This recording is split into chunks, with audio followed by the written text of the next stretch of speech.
In only his second attempt at this race, Edward beat a three-time champion, as well as the 100-kilometer world record holder. His title of marathon winner is a fitting one for a man who began work underground on the platinum mines and has spent years developing his talent. Edward, so this is where our Comrades champion works. Tell us about what you do here. I'm working at Impala Mine. I'm working as a clerk.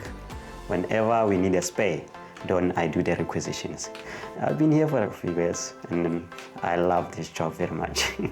What was the journey like leading up to that moment where you won Comrades? It didn't just start this year. It went through my childhood. I started running when I was still at school. I started running the marathons, especially 2012. And then 2014, that's when I started to run the Two Oceans Marathon. I went there hoping to get into top 10. I failed for 5 years. And it's only last year when I started running Comrades, I came fourth for the first time. So for this year's Comrades, we come up with a plan, me and the coach.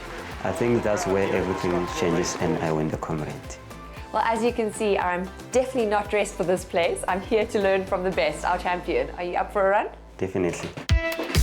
For the young Mr. Mothibi, the first 10 kilometers each day was from his village to the stadium. So Edward, you grew up in Mahikeng and then relocated here to Rustenburg. My childhood started there. Then I even went to school in Mahikeng, but I only came in Rustenburg 2005 to come and work at the mines. So what was life like for you growing up? It was not easy for me because I grew up with my father, because my mother passed away when I was still young, 1993. So my father is the one that have looked after me for those years, but unfortunately he passed away 2004. So what fueled you or made you decide to be the best? I wanted to be a world-class marathon runner, but running the Comrade was never in my thoughts. But this all comes with time and what people are encouraging you. Well, I know behind every athlete is a super strict coach. Who is behind you? Oh, Mr. Dave Adams. Comrades training with Coach Adams involves mountain runs of up to 5 hours a day with his training partners. Dave, I'd love to know what it takes to be a champion. What's it like training with Edward? No, man, it's a pleasure. You know, he's such a tremendous guy, and we've been together for many years. And he's got his aspirations, and we design our programs specifically with that in mind. This year was Comrades, so we put together a program together, and then we go and we execute it. And yeah, it's tough, but to be a champion, you've got to train hard. That's what it's all about. And yeah, he's a real champion.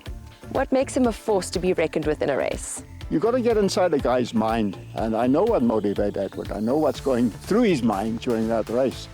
And I had 3 secret weapons: Pomelo, Umpili, and Riapametsi. And that's his 3 children. So when he gets to the stadium, you know he's got his kids waiting for him, and I know that's what drives him. You know, he's a family man, and he's got a lot of determination and drive in him. Edward, you've been selected to represent South Africa in the IAU 50-kilometer World Championships in Romania. How does that feel? Are you ready for it? I'm very honored to be selected to represent South Africa, as it will be the first time I represent my country, and I'm excited about it. And have you been to Romania before? It's going to be my first time to be in Europe or to be out of the country. So I'm looking forward to go there and get an experience out of it. Physical training is not all there is to being a professional athlete. I know your diet and your mental state is equally as important. I got the wife at home that is preparing me the meal every day, and then she knows my diets very well as a runner. So I would love to invite you to come and have a meal with us today. Thank you, I'd love to. The first thing the Mothibi family did with Edward's prize money was to pay off the home which they bought last year. Just reward for hundreds of hours spent training. Jade, this is my wife, Esther. We normally call her Eva. Eva, it's such a pleasure to meet you. The food behind you looks amazing. What are you preparing for us? I'm preparing bread for you guys to celebrate this day with us. I would like to thank you, Mr. Dave, also you, for being part of us. God bless you guys. I've had the pleasure of spending the day with your husband, getting to know him, but who is he at home? He likes sports. He loves his kids. He always play with his kids, and he likes us to be happy, and he's always happy and supportive.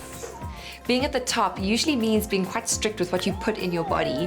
What do you usually eat when it comes to race time? I normally have a diet that I do, especially towards the races. I normally cook for my husband protein, chicken, potatoes, steak, and salad and vegetables. Most of the things I use it in the house. As far as I'm concerned, he must eat, and he must eat plenty, because we burn lots of calories. The main thing is that he take his protein straight after training, because he's got to start repairing the muscles. So protein plays an important role. And then he must have a healthy portion of carbs. A balanced diet is important, and they've got to top this up with supplements in order to keep their strength high, especially during the peak training for a race like Comrades. But let's be honest here, we can't always eat healthy. So what are your guilty pleasures when it's off time? Normally I cheat with fizzy drinks and junk food. The champ considers his 6-year marriage to Esther to be a significant part of his achievement with a Comrades win. Guys, that was delicious. Thank you so much for the food. I know a good diet and body means nothing without a strong mindset. How do you cope stress-wise when it comes to a competition? Firstly, you need to know what you want, and then what are your goals going forward, and then you have to keep calm on that. It sounds like a good support system can make such a difference. The support that I got for my running, it comes from my wife, because she's very supportive on me, and then the people that I work with, and my coach is always there with me. Do you hope to inspire and motivate other athletes? For me, I would love to help young ones, to advise them that they should not give up on their dreams. They should believe on themselves, and then become positive for what they want to achieve. I've had such a wonderful time with all of you. Edward, you are such an inspiration, and I just want to wish you all the best for your World Championships coming up in September. Thank you very much. Here's to a podium finish and international career success, making Edward's family even prouder than they already are.